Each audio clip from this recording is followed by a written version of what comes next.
Hello, sports fans and football fans out there. It's me, Sportsman Z, Bob Zolke.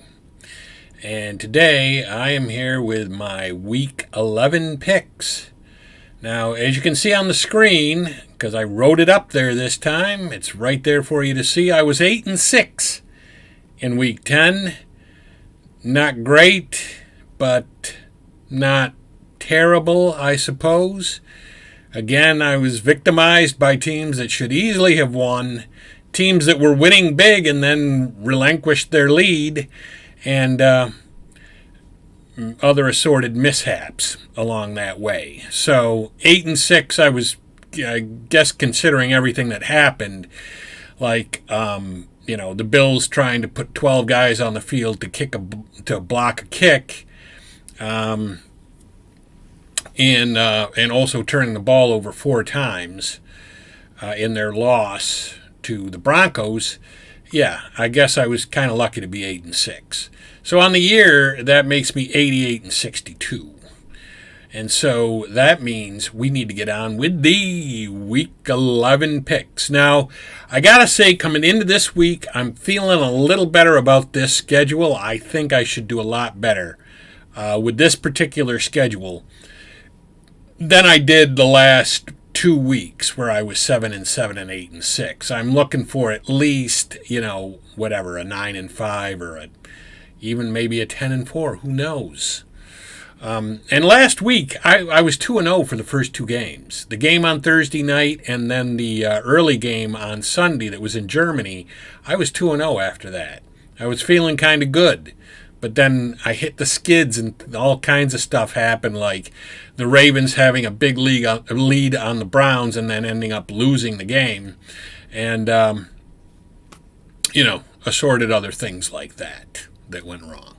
So we're going to get on with this. I'm going to, again, go get my magic marker. It's going to be blue. And we're going to start with Thursday, November 16th at 8:15 p.m., the Thursday night game. The game that's on Amazon Prime. And this is the Bengals and the Ravens. Now, both of these teams lost last week in games that really they should have won, both of them. The Bengals lost to the Texans, the upstart Texans. And the Ravens, as I said, blew a big lead to the Browns and ended up losing. Now, the Ravens are home in this one. Both of these teams are very good. They were, before last week, they were relatively hot. I'm going to go with the Ravens only because they're at home. That gives them, in my mind, a slight edge. Now we got the Steelers at the Browns. The Browns, as I mentioned, they had a massive comeback and they beat the Ravens 30. I think it was 33-31. The Steelers won last week, and I picked them because I was tired of getting my ass kicked by them by picking against them and watching them win with an anemic offense, which they again did. They won again with an anemic offense and great defense and just timely gameplay. I don't know what it is that they have going on for them, but whatever it is, the mojo is there. The Browns, they had that big comeback, but I'm not going to say that they got another one of those in them, and the Steelers' defense is very good. So even though they're on the road, I'm going to take the Steelers in this one until the Steelers lose, until that anemic, sad offense shows itself to be not up to the task. I probably am going to keep picking the Steelers. Next, you've got the Raiders going down to Miami and playing the Dolphins. Now, a week or two ago, maybe 2 weeks ago, I got my ass kicked by the Dolphins. I thought they would beat some team that they were better than. But the Dolphins were on the road that time. The Dolphins, though, this year are playing great at home. They are a juggernaut at home. The Raiders are coming off 2 straight wins under new head coach Antonio Pierce, I think his name is. and they're playing inspired football, and it's great. It's nice to see, but they probably should have lost the game to the Jets. I don't know how they did that. I went to bed at halftime of that game, and the Jets were really outplaying the Raiders. I thought there's no way that the Raiders are winning this game, and then I got up the next day and saw that they won 16-12. But despite the fact they're playing inspired football, I think we're going to take the Dolphins at home. Like I said, they seem to be unbeatable at home. Next one you got is the Bears and the Lions. I'm just going to go circle the Lions. I mean, come on. We are not. I mean, I picked the Bears last week. I think, in fact, the Bears were the Thursday night game. I picked them to win, and they did, but it was a struggle. And it was a struggle against Carolina.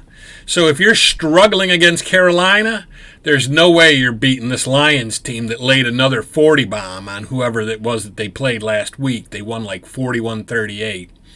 And they're at home. This is in Detroit. No way. I'm going to go with the Lions. Next one you got is the Titans and the Jags. The Titans have fallen off. They lost last week. I thought Will Levis was going to be like, the next Tom Brady, apparently. And I kind of overestimated the man. But I think the Jaguars lost too. Or I don't know. But I'm not sure. But anyway, the Jaguars are at home in this one. They're really the better team. If they play up to their abilities and they cut down on the penalties, you could say that about any team. Because frankly, a terrible team could beat a much better team if they had no penalties and no turnovers. No penalties, no turnovers. You probably beat a much better team. But anyway, let's go with the Jaguars there.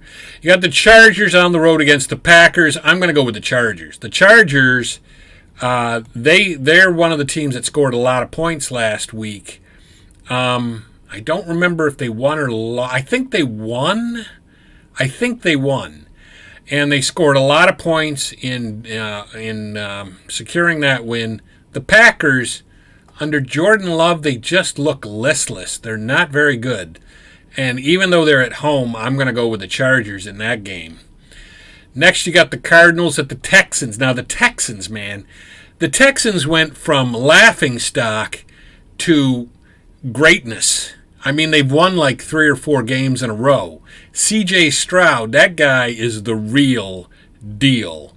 And the Cardinals, even with Kyler Murray back, because he is back now, and last week he got his feet wet again and got, back into the swing of things. So you got to believe that's a better Cardinals team than we were seeing earlier in the year. But the Texans, man, I don't think C.J. Stroud is going to let them lose to the Cardinals. I mean, he's just not going to allow that. A much better team, maybe. We'll see what happens with the Texans, but I don't expect they would lose at home to the Cardinals. Next, you got the Cowboys and the Panthers. Yeah, we're going to go with the Cowboys here. I mean, that's a no-brainer. You can take that one to the bank and you can deposit it. The Panthers are, again, the Panthers, the worst. I think they made one of the worst trades in NFL history when they made that trade with the Bears.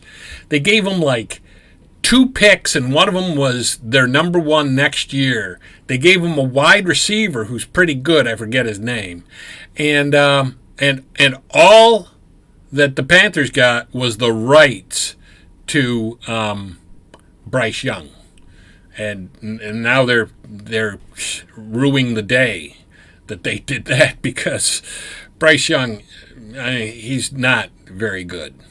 Now, it may be a lack of weapons, and it may be a bad offensive line, and it may be a lot of factors at play there, but right now he looks terrible. I mean, the only quarterback I would make in the NFL that I think is worse than him is Mac Jones. So you got the Giants going into Washington and playing the Commanders. The Giants are just horrible. I mean, they're horrible. I think they're worse than the Bears. And, I mean, that takes a little bit to say that. The Commanders, even after losing Chase Young and Montez Sweat off their defense, they still played the Seahawks pretty tough last week. And against this Giants team that doesn't have Daniel Jones now, and yeah, we're going Commanders. And they're at home. They're in Washington. Take the Commanders in that one. Now you got the Buccaneers and the 49ers. I want to just say, welcome back, 49ers. It looks like we've got the beginning of the year 49ers back again. I hope we really do, because I'm about to pick them to win over the Buccaneers.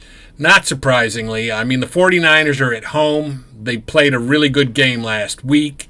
They've got everybody healthy again, or at least for the most part they do. And the Buccaneers, they have Baker Mayfield, who I really don't like at all. So, yeah, let's go with the 49ers there. Why not? Now you got the Jets and the Bills. This is, you know what? This is a tough one, because the Jets, you know what? The Jets really should have beaten the Raiders last week. I don't know how they let that one slip through their fingers. But the Bills, well, should never lose to Denver. I mean, it just shouldn't happen. But the Bills are home. They fired their offensive coordinator as if that was their problem. Yeah, you pegged it. That was the problem. You sent 12 men out to block a field goal that Denver didn't make, but the offensive coordinator had nothing to do with that.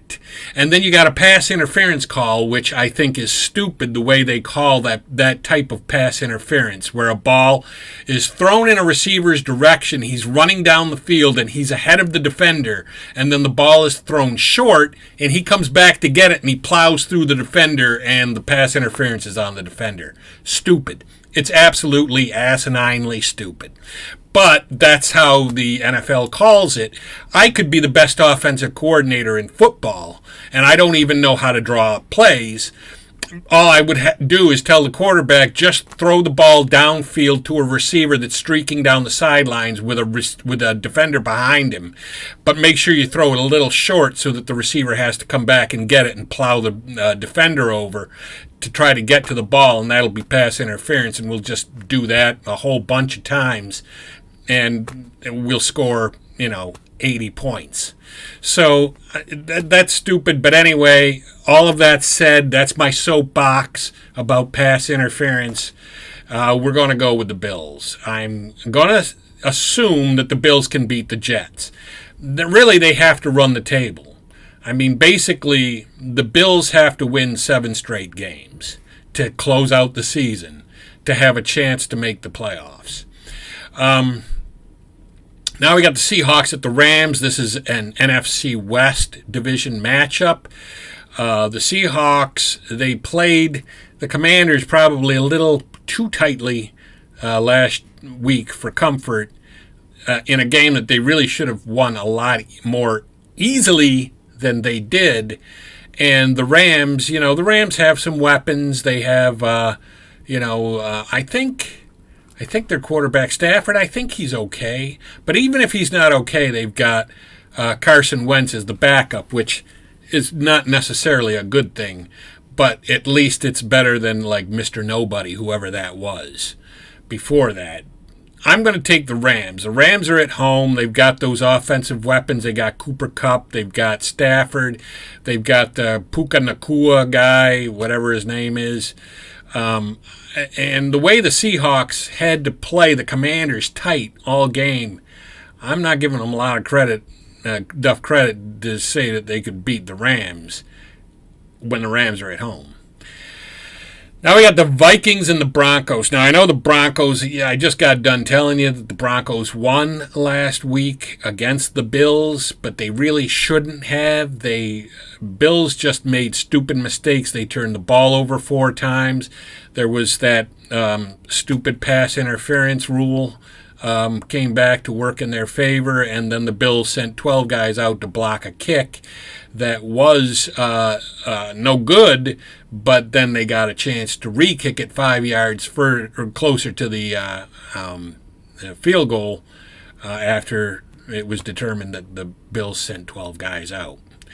So, and the Vikings, I mean, under Dobbs, man, Dobbs looks inspired. That guy, I mean, I didn't think he was terrible with the Cardinals, but he didn't have the weapons with the Cardinals that he's got with the Vikings. I'm going to go with the Vikings. The Vikings really should win this game. They have something to play for.